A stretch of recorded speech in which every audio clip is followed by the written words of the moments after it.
Hello aspirants, स्वागत है आप सबका Murari Lal GS research centre पे। और एस्पिरेंट्स बताइए, आपको हमारी इडियम्स एंड फ्रेजेस की क्लासेस कैसी लग रही है। अगर आपने अभी तक सेट नंबर 1 to 3 तक नहीं देखा तो go and check it out. साथ ही साथ हम लोग सिनोनिम्स एंड एंटोनिम्स की भी तैयारी कर रहे हैं, तो दोनों की तैयारी एक साथ जारी रखते हुए चलिए आज हम लोग इडियम एंड फ्रेजेस की तैयारी करते हैं विथ सेट नंबर 4। यूँ तो आप सबको ही जानते हैं, अगर आप एसएससी एग्जाम्स की तैयारी कर रहे हैं तो हर साल इडियम्स एंड फ्रेजेस के ऊपर क्वेश्चंस पूछे जाते हैं। तो चलिए इस टॉपिक को आसान बनाते हैं और तरकीब सीखते हैं कि कैसे इडियम्स एंड फ्रेजेस को याद रखें, मीनिंग एंड आइडिया के साथ along with example. So let us start practice without wasting our time. The first idiomatic expression is all and sundry. All and sundry का देखो, पहले हम लोग आइडिया को समझ लेते हैं। All and sundry मतलब without any distinction, ठीक है। जब हम लोग कहते हैं without any distinction मतलब कोई डिफ्रेंसिएशन नहीं हो रहा है, राइट। इसका मतलब क्या बन जा रहा है? No one is excluded, no exclusions, okay, nobody is excluded, right, or without any exception, ठीक है। मतलब कोई एक्सेप्शन नहीं हो रहा है। कीवर्ड्स आपको समझ में आ रहे हैं ना? अगर समझ में आ रहे हैं तो कमेंट करके मैम को जरूर बताओ। सो ऑल एंड सन्ड्री का फिर मतलब क्या बन रहा है? एवरीवन, ठीक है। मतलब जहां पे कोई प्रेजुडिस नहीं है, सबको इकट्ठा इंक्लूड किया जा रहा है, ठीक है। All included, clear. I hope इसके बाद आपको कोई भी प्रॉब्लम नहीं होगी ऑल एंड सन्ड्री को याद रखने में, ओके। तो चलिए इस प्रयास को और इजी करते हैं कि एग्जाम्पल के साथ। She prepared dinner for all and sundry at home, ठीक है। all and sundry for everyone, okay, I hope this is clear. Now moving to the next. देखो, this one is also very important, SSC में पूछा भी जा चुका है। be in two minds. be in two minds का मतलब क्या है? देखो, you have टू ऑल्टरनेटिव्स, ठीक है। मतलब आप इसको भी चूज कर सकते हैं, इसको भी चूज कर सकते हैं, आपके पास दोनों ही ऑल्टरनेटिव है, but you are unable to decide, ठीक है। Means when you have two alternatives, आपके पास जब दो ऑल्टरनेटिव है, किसी एक को दोनों में से आप चूज कर सकते हैं, लेकिन आप एक दुविधा में आ चुके हैं, you are unable to decide, आप अच्छे से डिसाइड नहीं कर पा रहे, ठीक है। तो इसका मतलब क्या हो रहा है? देखो, इसका आइडिया बन रहा है हैविंग टू ओपिनियन, ये एक आइडिया बन रहा है, ओके। फिर दूसरा आइडिया क्या बन रहा है?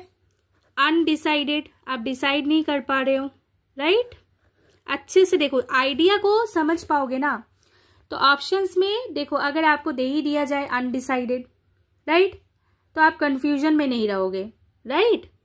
अच्छा, फिर आपको देखो इररिजोल्यूट, राइट, ये सारे होते हैं। और वैसिलेट, ये भी हो सकता है। वैसिलेट का मतलब है क्या?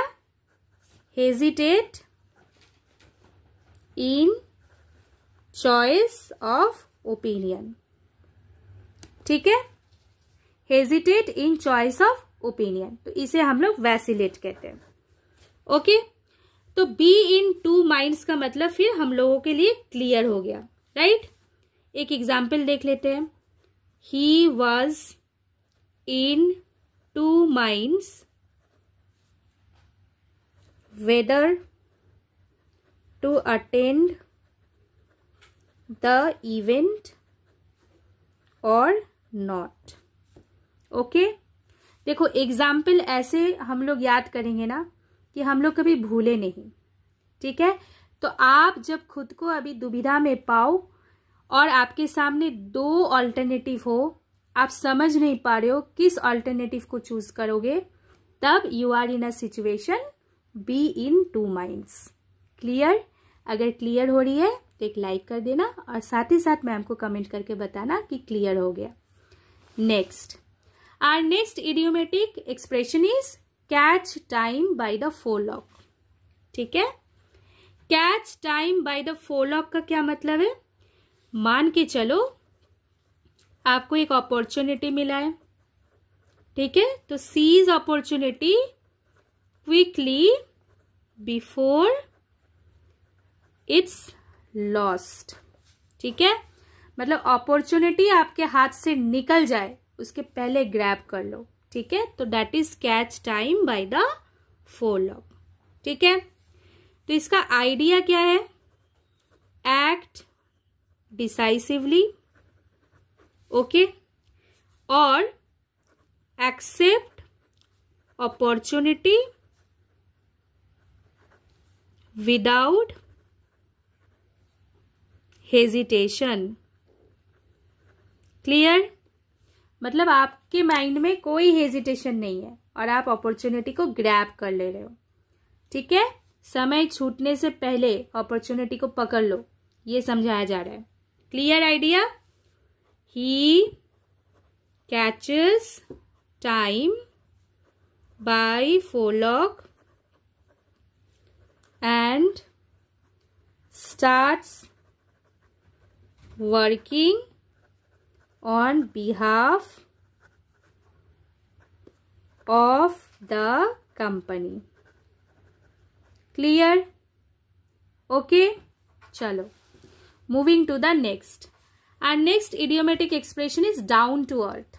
This is very simple, याद रखने लायक, क्योंकि ऐसा ही तो हमें बनना चाहिए, राइट?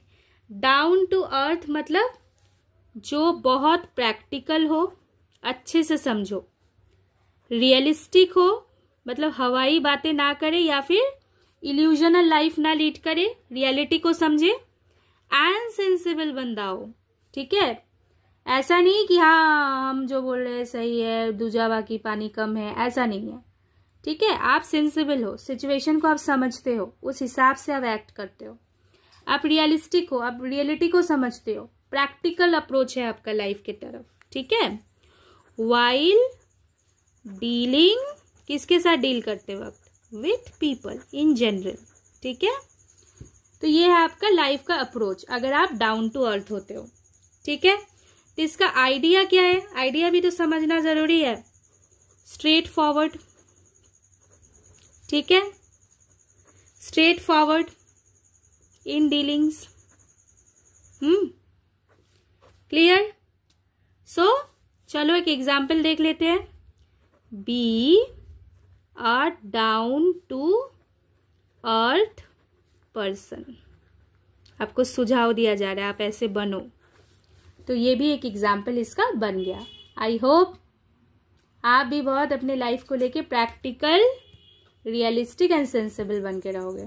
ओके, चलो next is fair weather friends. Next पे जाने से पहले मैं आप सबसे कहना चाहूंगी, अगर आप इस चैनल पे नए हैं, मतलब Murali Lal GS research centre पे अगर नए हैं, तो चैनल को ज़रूर सब्सक्राइब करें, बेल आइकन को हिट करें, ताकि हमारा प्रयास आप तक ऑन टाइम पहुंचे। इस चैनल पे बहुत सारे लेसन दिए हुए हैं, जनरल अवेयरनेस के ऊपर, कंप्यूटर के ऊपर, साइंस के ऊपर, मैथ्स के ऊपर। आपको जो भी सीखना है या फिर अपने प्रिपरेशन को वैल्यू ऐड करना है, तो आप नॉलेज ले सकते हैं, कम समय में आप सीख सकते हैं। Next, fair weather friends. Fair weather friends मतलब देखो, अच्छे से समझिए, बड़ा इंटरेस्टिंग है। ठीक है, ऐसे दोस्तों से देखो, सोचो कि आपको बना के रखना है कि नहीं रखना है। Only in good times. ठीक है, मतलब आपके ऐसे फ्रेंड जो आपके अच्छे समय पे तो है, गुड टाइम्स, पर बैड टाइम पे नहीं है। Clear? Next is friendship. Okay, friendship can not be relied in difficult times. ये भी आइडिया है। ठीक है, मतलब एक ऐसा दोस्ती जो आप रिलायबल ही नहीं है, जब आपका खराब समय आ रहा है, डिफिकल्ट टाइम आ रहा है, रिलायबल ही नहीं है, ठीक है। फिर friendship not at times of trouble, आपके लाइफ में ट्रबल है, प्रॉब्लम है, देखो आइडिया देखो, ट्रबल, डिफिकल्टी, ठीक है, तब नहीं है, खाली अच्छे टाइम पे है। ओके, अब ये सारे आइडिया आपको क्यों दिए जा रहे हैं? ताकि आप चीज़ों को समझ पाओ, कि घुमा के अगर आपको दे दिया जाए तो आप सही से आंसर कर पाओ, ठीक है ना। तो देखो, ऐसा फ्रेंड जो आपको डिफिकल्ट टाइम पे छोड़ के चले जाए, मतलब that friend is not there by your side at your bad time, but a friend who is always there by your side at your good times. तो क्या ही फायदा है भाई, आपका खराब समय चल रहा है, वो आपके पास ही नहीं है, ठीक है। तो ऐसे दोस्त से क्या, they are called fair weather friends. मतलब फेयर मतलब जब आपका वेदर अच्छा है, मतलब आपके जीवन में सब कुछ अच्छा चल रहा है, तब वे आपके पास है, लेकिन बैड वेदर में नहीं है, ठीक है।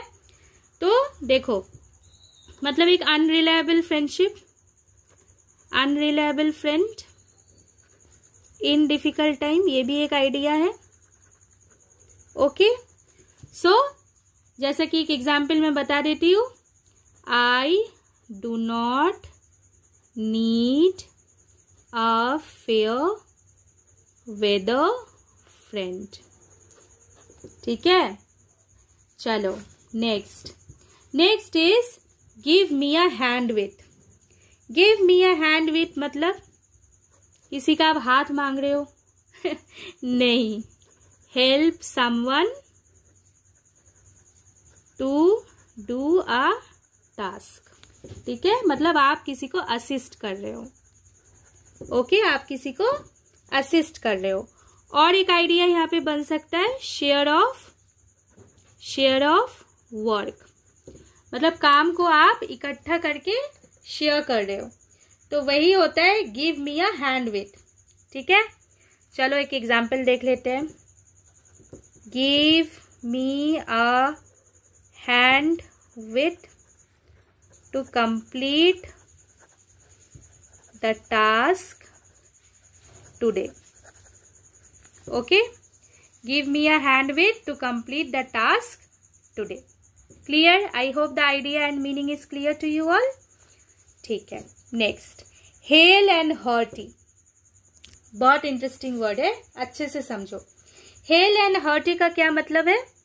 हेल एंड हर्टी का मतलब है, अच्छे से समझो, ठीक है, good and strong health. Okay, hello and hearty का मतलब है गुड एंड स्ट्रॉन्ग हेल्थ। तो आइडिया यहाँ पे क्या हो रहा है, देखो, fit and courageous, okay, right. तो देखो, ऐसा हम लोग कह सकते हैं, तो despite her old age she is hello and hearty, okay, good and having strong health, okay. And last but not the least, I want every one of you to be in your high spirits, okay, मतलब being in lively, करते जाओ, happy mood। फिर इसके साथ idea में क्या आएगा, cheerful, ठीक है, चीयरफुल हो सकता है, जोवियल हो सकता है, ओके, जॉयफुल मूड हो सकता है, जॉयफुल मूड। तो इसका मतलब है इन हाई स्पिरिट्स। सो ऐसा हो सकता है ना कि after winning the match the team return back to the place in high spirits. So high spirits का मतलब है that when you are in lively happy mood, means your mood is very cheerful, you are in a jovial mood या फिर joyful mood, okay। चलो, with this we have come to the end of this lesson. I hope you have learnt a lot, you have understood a lot. अगर आपको समझ में आया तो हमें कमेंट करके ज़रूर बताइए। चैनल पर नए हैं तो चैनल को ज़रूर सब्सक्राइब करें। Murali Lal GS research centre आपके साथ है और हमेशा आपके साथ रहे। Thank you, take care.